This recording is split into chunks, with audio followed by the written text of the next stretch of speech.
Assalamualaikum warahmatullahi wabarakatuh. Perkenalkan, kami dari kelompok 1. Kali ini kami akan mempresentasikan hasil kerja kami tentang praktikum jasa dan dagang. Kali ini kami akan mempresentasikan perusahaan jasa yaitu yang bernama Adventure Outdoors yang bergerak di bidang penyewaan alat pendakian. Sebelum kami mulai, kami akan perkenalkan nama terlebih dahulu. Dimulai dari saya, nama saya Ari Krisna Abimanyu. Dan saya Sukamita Sari. Saya Agustina Sari Agrorencana. Saya Purwoke Widya Rufina. Saya Zidane Stefaniani. Baik, di sini saya akan menjelaskan tentang latar belakang perusahaan jasa dari Adventure Outdoors. Adventure Outdoors adalah perusahaan jasa yang bergerak di bidang alat perseroan seperti tenda, carrier, sleeping bag, jaket. Perusahaan ini didirikan pada bulan September tahun 2023 dan lokasinya ada di Jalan Jogja 5, Loparu, Kota Malang. Adventure Outdoors menyediakan berbagai perlengkapan dengan merek ternama seperti Array, Antaresta, kemudian ada Eagle untuk memenuhi kebutuhan para pendaki dan juga tetap fashionable, terutama dari kalangan kaum masyarakat dan juga para mahasiswa. Informasi ini diperoleh dari hasil wawancara secara langsung dengan Tuan Farul Rozi selaku pemilik usaha. Wawancara dilakukan oleh tim penyusun modul untuk menggali data operasional, kemudian sistem pencatatan transaksi dan juga kebijakan akuntansi yang digunakan. Selain wawancara, tim juga melakukan observasi secara langsung terhadap kegiatan usahanya dan juga terhadap dokumen-dokumen pendukung yang dibutuhkan. Baik, selanjutnya saya akan menjelaskan yaitu isi modul. Modul yang kami buat merupakan panduan praktik yang berfokus pada situs akuntansi dalam perusahaan jasa Adventure Outdoors. Modul ini dimulai dengan memahami awal profil perusahaan dan kebijakan akuntansi. Kemudian dilanjutkan dengan petunjuk pekerjaan tugas. Ada beberapa hal yang harus diperhatikan dalam membuat laporan keuangan. Yang pertama yaitu kita harus memahami profil perusahaan Adventure Outdoors. Yang kedua yaitu kita menganalisis transaksi yang terjadi selama periode tersebut. Yang selanjutnya setelah kita memahami transaksi tersebut yaitu kita membuat jurnal umum. Jurnal umum ini dibuat secara berurutan sesuai tanggal dari transaksi tersebut. Setelah kita membuat jurnal umum, kemudian kita posting ke dalam buku besar. Tetapi sebelum kita memposting ke dalam buku besar, kita harus memasukkan saldo awal. Saldo awal ini dapat dilihat dari neraca saldo atau laporan posisi keuangan sebelumnya. Setelah kita memposting dari jurnal umum ke dalam buku besar, langkah selanjutnya yaitu kita membuat jurnal penyesuaian. Jurnal penyesuaian ini yaitu untuk menyesuaikan akun-akun tertentu yang perlu disesuaikan. Setelah kita membuat jurnal penyesuaian, yaitu kita lanjut ke kertas kerja atau neraca lajur. Kertas kerja ini atau neraca lajur berfungsi untuk memudahkan kita sebagai akuntan untuk menyusun laporan keuangan. Neraca lajur di sini juga terdiri dari beberapa kolom. Yang pertama yaitu kita harus mengisi neraca saldo sebelum disesuaikan, kemudian kita mengisi jurnal penyesuaian yang kita kerjakan tadi. Setelah selesai, kita posting ulang ke dalam buku besar. Setelah kita menyelesaikan jurnal penyesuaian, yaitu kita mengisi kolom neraca saldo setelah disesuaikan. Setelah itu kita membuat laporan laba rugi. Laporan laba rugi di sini yaitu berisikan pendapatan dikurangi oleh beban-beban dari perusahaan tersebut. Nantinya akan menunjukkan bahwa perusahaan tersebut mengalami laba atau rugi. Setelah itu kita lanjut untuk mengisi laporan posisi keuangan. Laporan posisi keuangan ini terdiri dari 3 akun. Yang pertama yaitu aset, liabilitas, dan ekuitas. Setelah kita selesai mengisi neraca lajur tadi, yaitu kita lanjut untuk mengerjakan perubahan modal atau perubahan ekuitas. Di sini berisikan yaitu modal Tuan Ozi atau modal dari pemilik Adventure Outdoors dikurangi dengan Vivo, maka akan memunculkan yaitu modal setelah perubahan ekuitas. Setelah itu kita lanjut yaitu membuat laporan posisi keuangan per 31 April, yaitu aset sama dengan liabilitas dan ekuitas. Jadi antara aset sama dengan liabilitas ekuitas harus memiliki nilai yang seimbang atau balance. Setelah kita membuat laporan posisi keuangan, yaitu kita membuat jurnal penutup. Jurnal penutup ini hanya 4 akun yang perlu ditutup. Yang pertama yaitu ada akun pendapatan, yang kedua kita menutup beban-beban, yang ketiga kita menutup modal, dan yang terakhir kita menutup refer. Setelah kita menutup 4 akun tersebut, yaitu kita ke langkah terakhir yaitu membuat analisis rasio. Analisis rasio ini berfungsi atau berguna untuk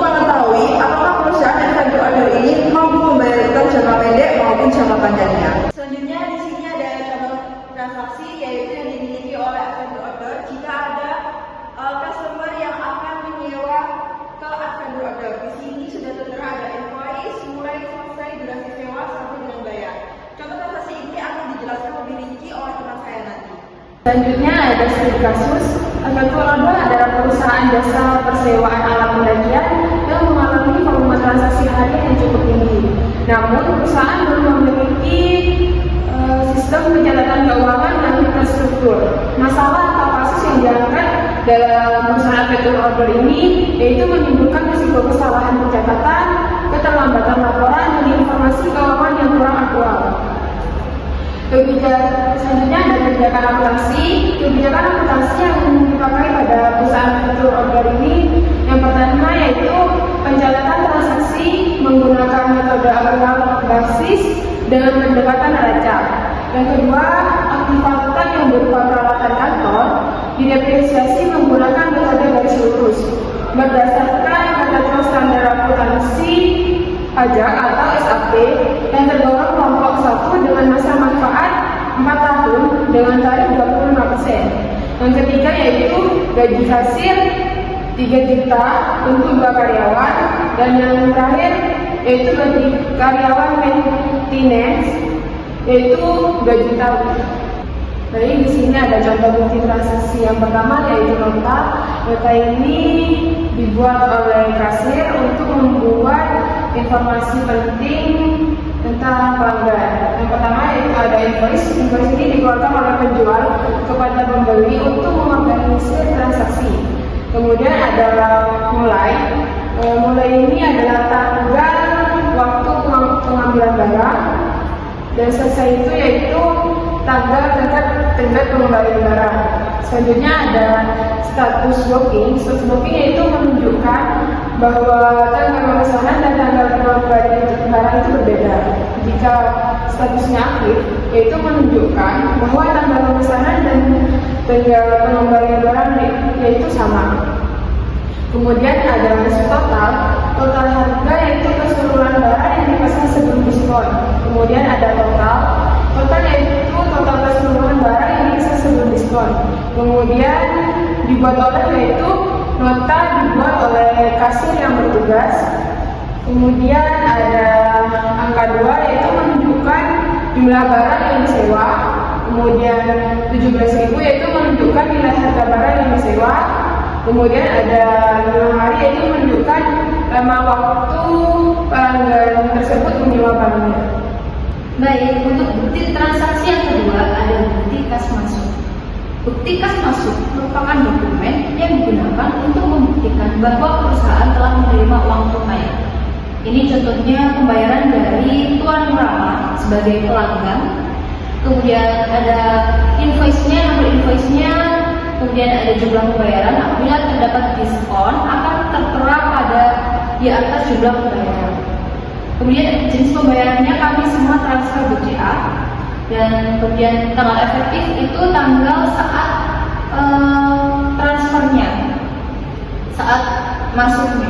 Kemudian untuk tanggal yang di bawah pojok kanan itu untuk menunjukkan bahwa bukti kasnya ini dibuat pada tanggal berapa. Dan ini sudah ada cap disetujui oleh OZI sebagai owner. Baik, bukti transaksi yang ketiga ada bukti kas keluar. Bukti kas keluar merupakan dokumen yang digunakan untuk membuktikan perusahaan bahwa telah mengeluarkan kas atau mengeluarkan uang tunai.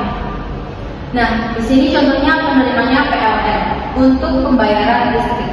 Jadi kita kan mengeluarkan kas, maka dari itu kita mengeluarkan bukti kas keluar.